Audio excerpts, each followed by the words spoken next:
Boa noite, povo de Deus. Graça e paz do nosso Senhor e Salvador Jesus Cristo.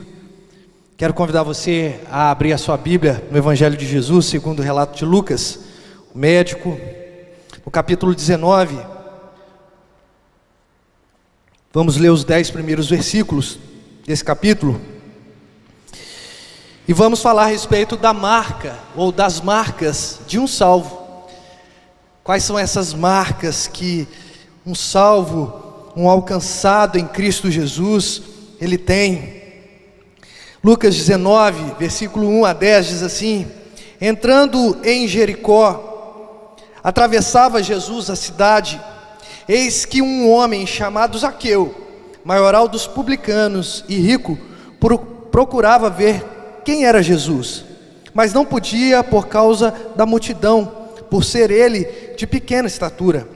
Então, correndo adiante, subiu num sicômoro, a fim de vê-lo, porque ali havia de passar.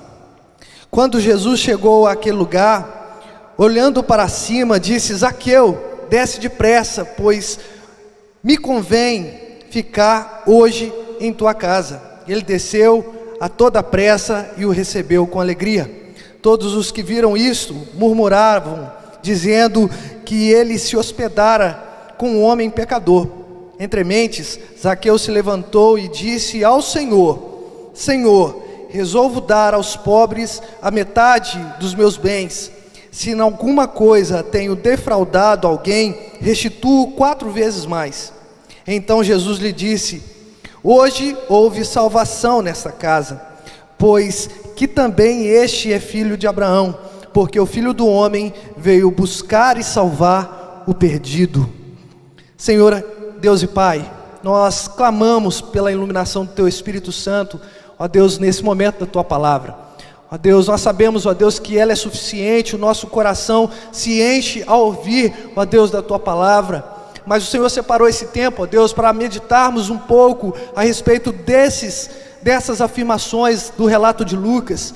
Ó Deus, pedimos para que o Senhor possa fazer uma obra no nosso coração através da Tua Palavra, que a nossa fé aumente, porque nós sabemos que a fé vem do ouvir e ouvir a Tua Palavra. Ó Deus, em nome de Jesus, usa o Teu servo, apesar dele, ó Deus, para comunicar com muita intrepidez e ousadia a Tua Palavra. É o que eu te peço, no nome santo de Jesus Cristo, o nosso Senhor. Amém.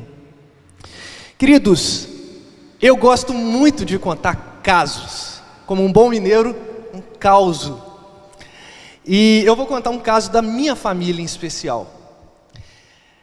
Eu tenho 2 irmãs, uma mais velha, uma mais nova. Eu sou filho, portanto, do meio.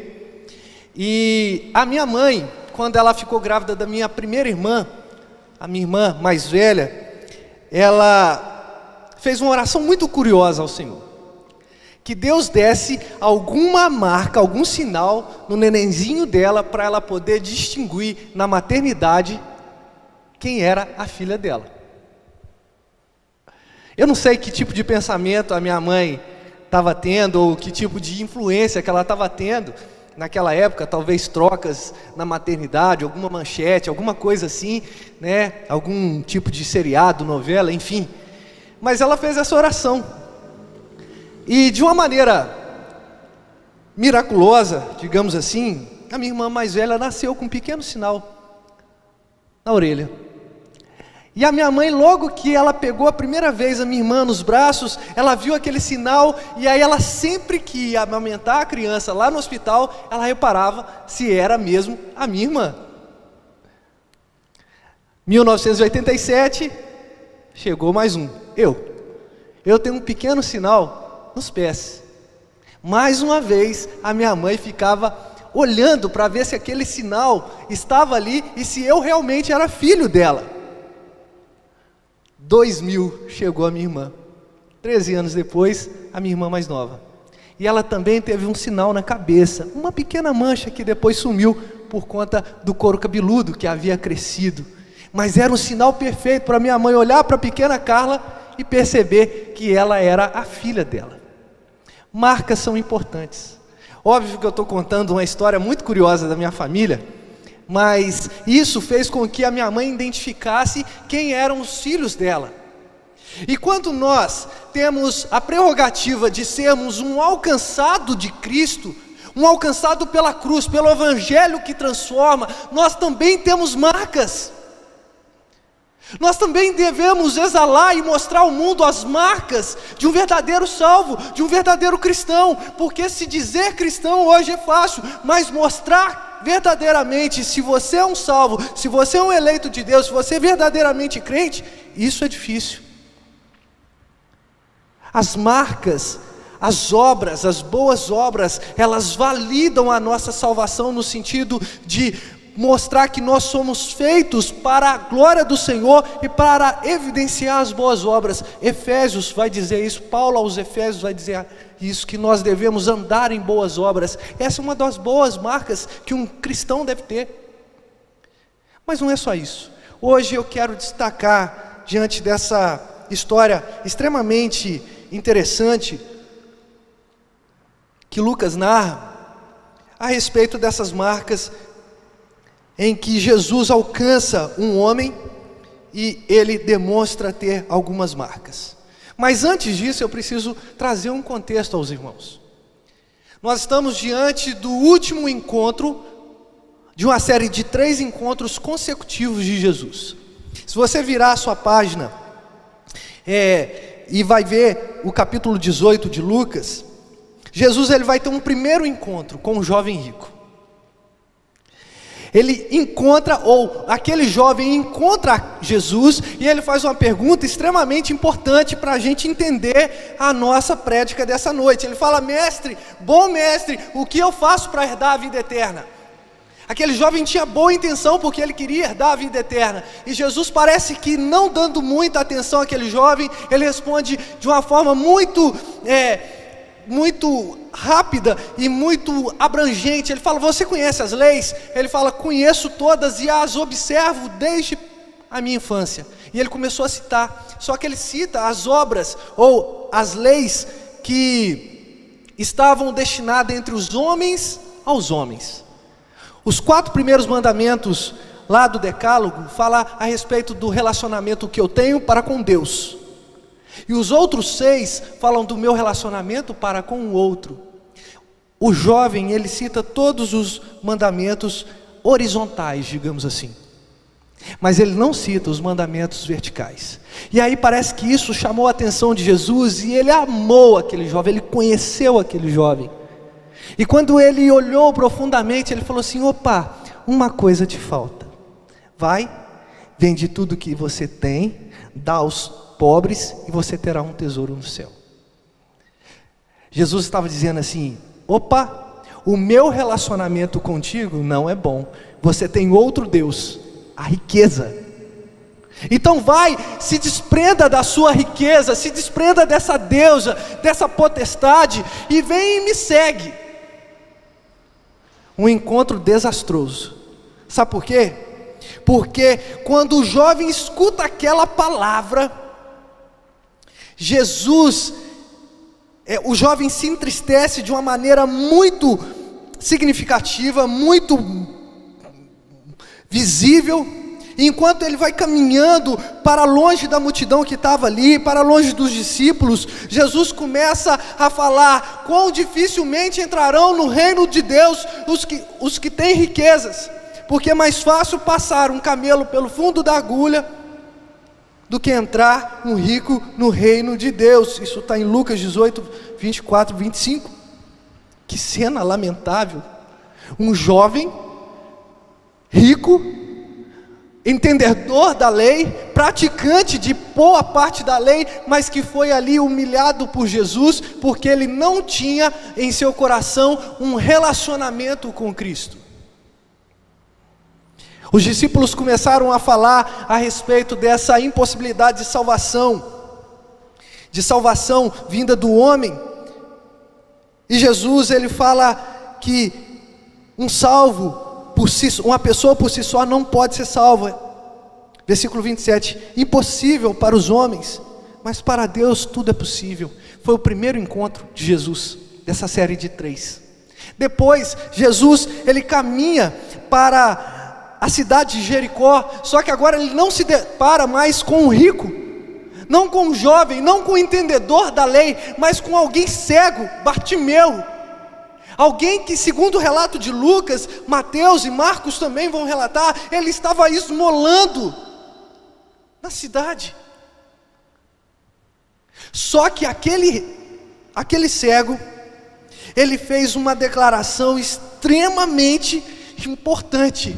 Enquanto Jesus passava e ele não via onde estava Jesus, ele gritava: Jesus, filho de Davi, tem compaixão de mim, tenha misericórdia de mim.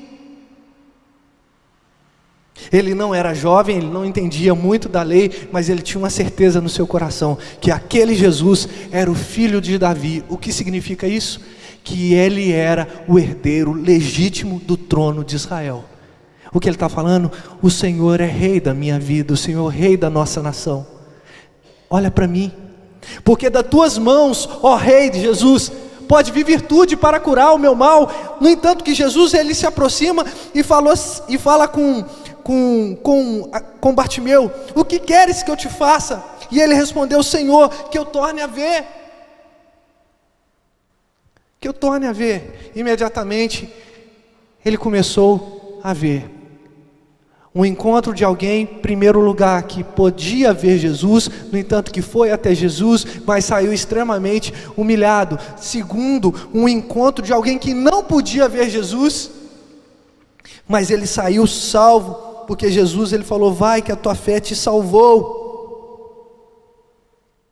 a tua fé te curou. E Jesus adentra a cidade de Jericó. A cidade de Jericó é a cidade dos perfumes. Ela era rica, extremamente rica. E havia um mendigo cego pedindo esmolas à população numa cidade extremamente rica. E Jesus mostrou que não é a questão da riqueza que traz a salvação ou que traz o inferno. Jesus apenas curou aquele cego e trouxe a salvação para aquela alma. Só que agora Jesus, ainda em Jericó, numa cidade rica, se depara com outro homem, Zaqueu, que agora é rico.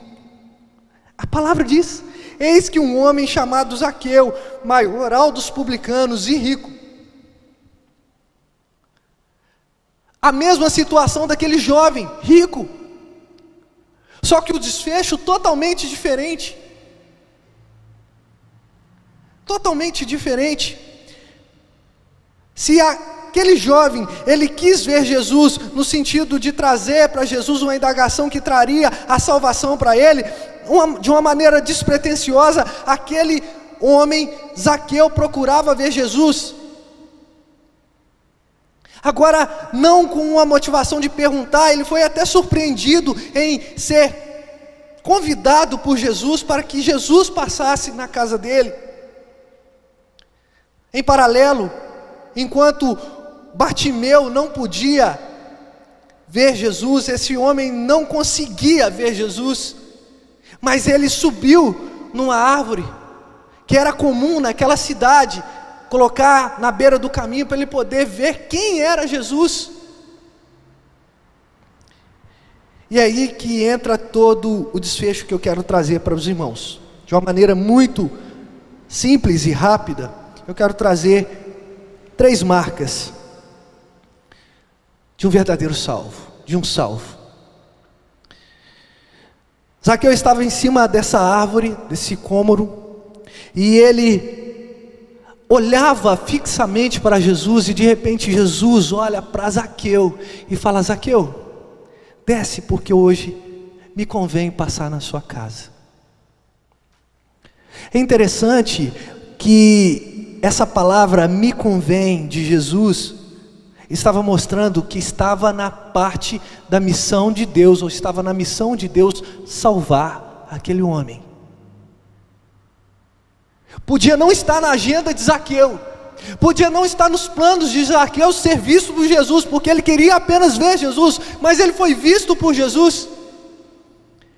E essa palavra de Jesus, segundo o relato de Lucas, é extremamente interessante, porque Jesus ele está falando: olha, na minha agenda eu tenho um encontro com você na sua casa, Zaqueu. Então desce e me recebe. E Zaqueu desceu e recebeu com muita alegria aquele homem, Jesus. Só que entre a multidão que estava seguindo Jesus, eles começaram a julgar Zaqueu, falando: olha, esse homem é um pecador, ele cobre impostos e repassa parte para Roma e retém parte para eles e para ele, por isso que ele é rico. Só que no meio da conversa, não relatada por Lucas, entre mentes, versículo de número 8, Lucas vai narrar que Zaqueu se levantou no meio daquela multidão toda, daqueles homens que acompanhavam a Jesus, e disse ao Senhor: Senhor. Primeiro ponto, marca de um verdadeiro salvo: reconhecimento de que Cristo é o Senhor. Por que eu trago esse primeiro ponto? Porque olha a narrativa de Lucas. Entre mentes, Zaqueu se levantou e disse ao Senhor. Ele podia continuar a frase assim: resolva dar aos pobres, mas ele faz essa interjeição, dizendo: Senhor. Ele repete. Para nós, a palavra Senhor, muitas vezes, é um pronome de tratamento. O Senhor pode entrar, o Senhor pode passar, boa tarde Senhor, boa tarde Senhora. Mas para Zaqueu, não. Essa palavra era Kyrios, o Senhor da história. Ele fala: Senhor, eu reconheço que Tu és o Rei, assim como Bartimeu clamou, eu estou dizendo que Você também é Rei. Irmãos, é muito salutar a gente pensar que a palavra aqui, Senhor, é um adjetivo de qualidade, uma qualidade, atribuída a Cristo, a Jesus. Jesus estava passando e as pessoas diziam que Ele era o Rei, e de repente outro fala: Ele é o Senhor. Porque essas pessoas, independente da sua condição financeira, compreenderam quem Cristo é. A pergunta que eu faço para nós, irmãos, é: será que a gente sabe quem é Cristo? Será que a gente entende quem é o nosso Senhor? Às vezes a gente canta aqui: Ele é o Rei dos Reis, Ele é o Salvador, o soberano Rei. Será que a gente vive essa realidade? Porque reconhecer quem Cristo é uma marca de um salvo. O próprio Jesus, ele fala que quando ele falasse, as ovelhas ouviriam a sua voz e a reconheceriam, e as reconheceriam. Cristo nos chama todo dia para viver a nossa salvação, a evidenciar a nossa salvação, mas às vezes a nossa resposta é um não diante do Senhor. O próprio Lucas, ele vai falar no seu evangelho lá no início, quando ele foi fazer o prenúncio da gravidez de Maria, Gabriel, o anjo mensageiro, ele vai dizer para Maria que do ventre dela nasceria Jesus, e esse Jesus era o Filho do Deus Altíssimo, o herdeiro do trono. Lucas é o evangelho do reconhecimento de quem Cristo é. É a visão humana, mas uma visão humana agora já convertida à revelação que era Cristo. Portanto, irmãos, uma primeira marca que nós devemos ter como salvos é reconhecer a Cristo. E como é que eu faço isso, pastor? Como é que eu faço isso? Porque uma marca, ela precisa ser evidente. Se você reconhecer a Cristo como seu Senhor, não é a sua razão que vai determinar o que você vai fazer durante o seu dia, que tipo de trabalho você vai realizar, mas sim as Escrituras. O seu Senhor Não é a força do seu braço que vai determinar se você é um profissional A ou B, é o Senhor. E as pessoas vão começar a entender que você vive debaixo de uma submissão de Cristo, e essa submissão é um reconhecimento de que Cristo é o Senhor da sua existência, o Senhor da sua história. Cristo precisa ser o Senhor da história dos crentes, e não a nossa família, não os nossos herdeiros ou os nossos antepassados. Não é porque o meu pai foi presbiteriano, hoje eu sou um presbiteriano e eu sou assim. Não, nós somos crentes de verdade, porque nós somos alcançados por Cristo e nós reconhecemos quem Ele é. Zaqueu fez isso. Lucas vai dizer isso. E levantou e disse ao Senhor. Vocês compreenderam isso? Disse ao Senhor. Só que ele repete a palavra Senhor. Não é simples semântica, é uma declaração de fé. Porque Lucas poderia narrar, disse ao Senhor, resolvo dar aos pobres, mas ele repete, Senhor, declaração de fé. Eu preciso ter as minhas declarações de fé. A gente declara tanta coisa, amor ao clube, amor à esposa, amor ao esposo, amor aos filhos, amor ao trabalho, mas a gente não declara o nosso amor, a gente não declara a nossa segurança, a gente não declara a nossa servidão de ter Cristo como nosso Senhor. Zaqueu declarou de uma maneira brilhante. Então esse é o primeiro ponto. O segundo ponto, arrependimento verdadeiro. Primeiro ponto, reconhecimento de quem era Cristo, ou de quem é Cristo na sua vida.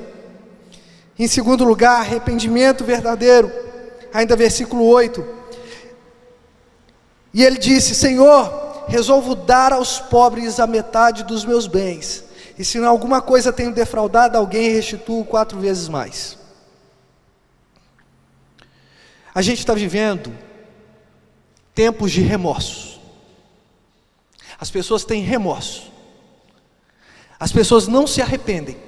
Elas são acometidas de tristezas profundas, que consomem, em certa forma, a alma daquelas pessoas, mas assim que ela tem a oportunidade de virar e ter aquele pecado de novo, aquela pessoa abraça o pecado. Como porca que volta ao lamaçal para comer as suas bolotas.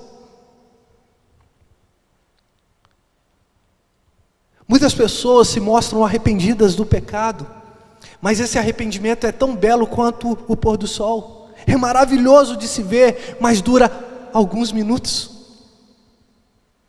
Dura algum tempo. A pessoa se mostra arrependida, mas na primeira oportunidade de abraçar o seu pecado de novo, ela volta e abraça. E arrependimento é mudança de mente, arrependimento é mudança de forma, é modo de agir diferente do que era anteriormente. E Zaqueu teve essa marca no seu coração, porque Cristo o alcançou, porque na agenda de Cristo, o encontro com Zaqueu estava marcado.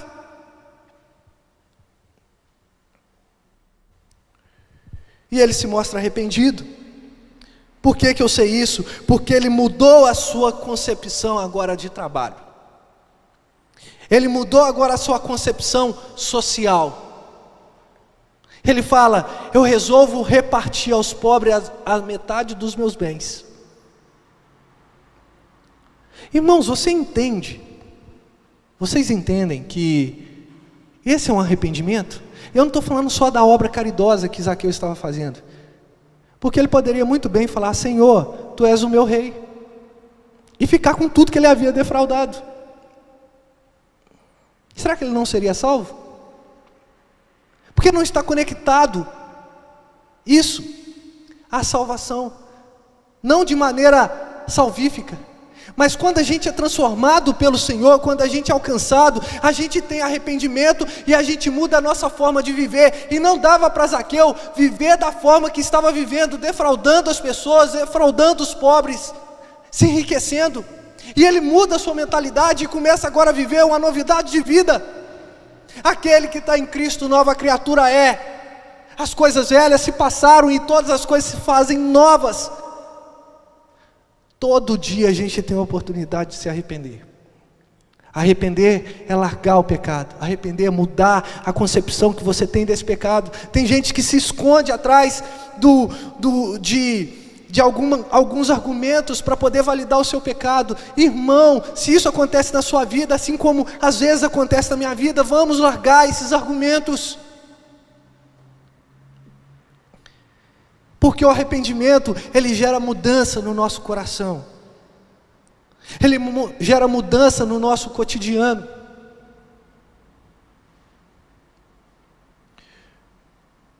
Uma participante de um programa de reality show da TV brasileira, poucos meses depois de sair do programa, já estava famosa, ela resolveu ir para os Estados Unidos e lá ela foi alcançada por Cristo, por meio de uma igreja batista. Irmãos, a mulher se transformou. Sumiram todas as fotos de nudez daquela mulher. Aquela mulher que outrora exibia o seu corpo como grande vantagem, agora se mostra uma grande serva do Senhor, decente ao se vestir. E isso é uma mudança verdadeira. Não é uma casca que eu estou falando, porque todo arrependimento, toda mudança, ela deve acontecer de dentro para fora, mas ela deve chegar a externo, a parte externa da nossa vida. Ah, Jesus mudou o meu coração, tá bom, irmão, agora você precisa viver segundo a mudança do coração que Jesus fez em você. A mulher agora mostra que ela é uma boa serva do Senhor, que educa os filhos, que está sempre do lado do marido. Irmãos, arrependimento é coisa séria. O arrependimento, ele provoca no nosso coração esse impacto que nos faz mudar a nossa concepção de vida, a nossa mentalidade. Jesus é um ingrediente que falta para o nosso arrependimento. Se a gente não está arrependendo, é porque a gente não encontrou Jesus, ou Jesus ainda não encontrou. Se a gente só tem tristeza pelo pecado, é porque a gente não encontrou. E se encontramos, nós precisamos ter arrependimento, e arrependimento que lute contra a prática do pecado. Que em algum momento você diga não ao pecado, que eu diga não ao pecado, para evidenciar Cristo nosso Senhor. Essa é a marca de um salvo, porque nós já vivemos o céu aqui na terra. É o já e ainda não, já somos salvos, já gozamos das benesses do Senhor aqui na terra. Então eu preciso evidenciar isso através das minhas obras, da minha prática, da minha maneira de vestir. E muitas vezes passa pela via do arrependimento. Então, em primeiro lugar, é reconhecimento a respeito de quem Cristo é. Em segundo lugar, arrependimento verdadeiro. Em terceiro lugar e último, irmãos, nos faz ter senso de justiça divina. Nos faz ter senso de justiça divina. Ainda no versículo 8. Disse ao Senhor: Senhor, resolvo dar aos pobres a metade dos meus bens, e se em alguma coisa tenho defraudado alguém, restituo 4 vezes mais. Por que eu coloquei esse terceiro ponto? Porque às vezes os cristãos clamam por justiça, mas uma justiça baseada no seu próprio pensamento, na frieza às vezes da lei. Não pensam com justiça divina, porque a justiça divina tem uma matemática, uma equalização totalmente diferente da nossa. Porque Deus foi ofendido, Deus não visitou o homem com punição, de maneira de deixar o homem sem a salvação. Pelo contrário, Ele providenciou o melhor cordeiro, Cristo Jesus. Enquanto o homem ofendia a Deus com seu pecado lá no Éden, Deus estava falando com a mulher: você terá um filho, e esse filho, e esse descendente esmagará a cabeça da serpente. O apóstolo Paulo, de uma maneira brilhante, ele fala: aonde abundou o pecado, superabundou a graça de Deus. Isso é prova da justiça bendita de Cristo. Porque se coloca na balança, o que nós merecíamos era a ira de Deus, mas a ira de Deus foi aplacada por Cristo, e nós precisamos entender que Cristo é a justiça divina sobre as nossas vidas. Por isso eu preciso ter também uma justiça divina. Em Tiago 2,13 vai dizer assim: porque a misericórdia triunfa sobre a justiça. Interessante, né? A misericórdia triunfa sobre a justiça. Por quê? Porque Cristo tem essa justiça, tem essa misericórdia, que é tão abundante, que aos nossos olhos, a justiça é toma lá da cá, mas para Deus, não. A justiça excede ao pecador, e graças a Deus por isso, porque eu acho que cairia um raio aqui na frente dos irmãos em cima de mim. A misericórdia do Senhor, ela é maravilhosa, e nós precisamos agora replicar isso de uma maneira muito séria. Muito séria. E Zaqueu conseguiu replicar, porque ele fala: olha, eu resolvo dar a metade dos meus bens aos pobres. Isso já é um senso de justiça divina. Ele era muito rico, e aquela riqueza não adivinha somente do trabalho dele, mas fruto também de desvios, e ele resolve doar a metade dos seus bens. Eu não sei se ele fez alguma conta e viu que era justo, e começou a distribuir, e não só isso, ele começou a restituir as suas defraudações 4 vezes mais. Senso de justiça divina. Parece que discípulos não entendiam isso. O próprio apóstolo Pedro, ele chegou e falou assim: mestre, se alguém pecar contra mim, quantas vezes eu tenho que perdoar? 7. Eu queria estar nesse dia para ver como é que era a reação de Jesus. Talvez Jesus tivesse dado uma risadinha, assim: ah, Pedro, você é muito afoito. Não te digo 7, mas 70 vezes 7. E aí eu fico imaginando se essa conversa tivesse continuado. Aí Pedro ia pegar um papel, na época não tinha uma calculadora, ou fazer no chão, né? Não sei, um pergaminho, 7 vezes 70. Então Jesus é 490? Talvez Jesus responderia assim: ah, não te digo 490, Pedro, mas te digo 490 para cada pecado diferente. E Jesus estenderia esse perdão, sabe por quê? Porque Jesus é toda justiça divina, é toda misericórdia para aqueles que se arrependem.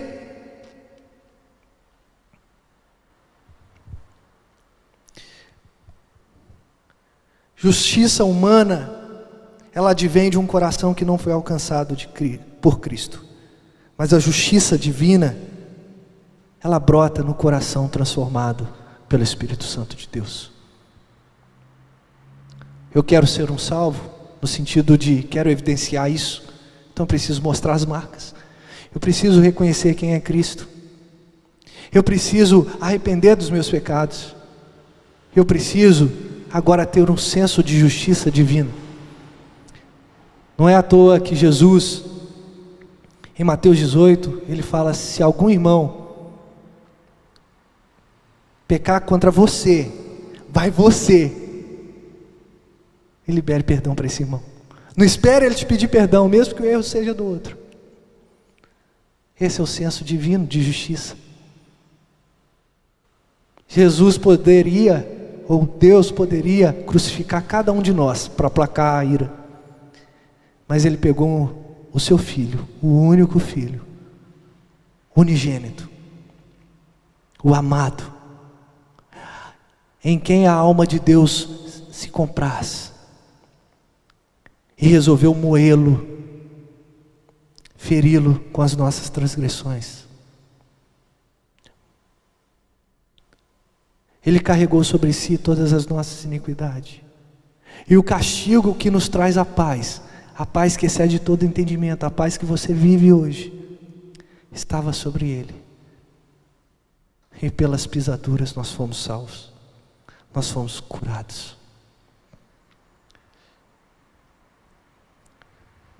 O texto ele vai terminar de maneira extremamente interessante.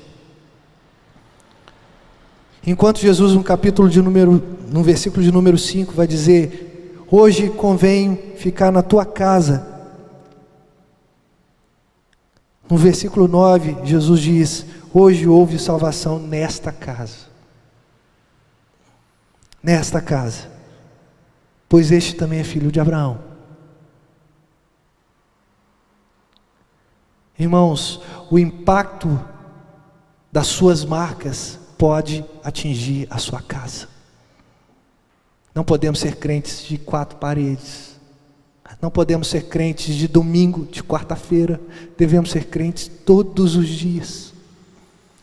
O meu filho, a minha filha, o meu pai, a minha mãe, os meus irmãos, eles precisam ver as marcas na minha vida, o reconhecimento que Cristo é o Senhor, o arrependimento no meu coração e o senso de justiça que vem de Deus e não do homem.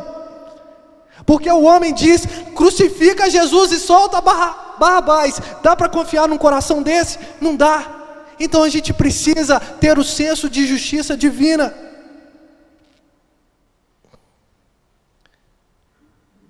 Quero terminar, irmãos, dizendo que o encontro de Jesus foi o encontro de Jesus com Zaqueu foi impactante, ao ponto de mudar a vida daquele homem.